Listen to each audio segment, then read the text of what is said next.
Notte di tensione, preoccupazione e per certi aspetti anche di paura a Favara, dove un uomo di 52 anni si è barricato in casa, scagliandosi anche contro la madre, minacciando di uccidersi, brandendo una pistola che per fortuna si è poi rivelata non vera e caricata a salve.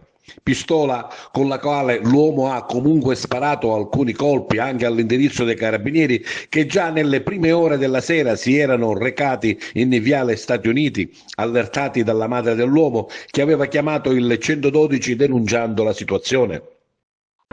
Immediatamente la zona tra Viale Pietronenne e Viale Stati Uniti è stata presidiata dai carabinieri della Terenza di Favara e del comando provinciale di Agrigento. Sul posto anche i vigili del fuoco, un'ambulanza del 118 e i vigili urbani. Presenti anche un gran numero di curiosi e abitanti del quartiere allarmati per quello che stava succedendo.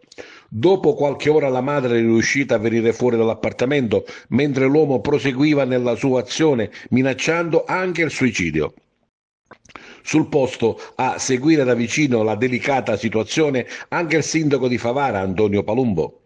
Si è cercato di instaurare un colloquio per convincere l'uomo a desistere. È intervenuto direttamente anche il comandante provinciale dei Carabinieri, il colonnello De Tullio, ma la negoziazione non ha dato alcun esito, in quanto l'uomo non è stato per niente collaborativo. Quindi si è deciso di fare intervenire il reparto speciale dei Carabinieri, arrivato appositamente da Palermo, che intorno alle ore 6 di questa mattina ha fatto irruzione nell'appartamento di Viale Stati Uniti.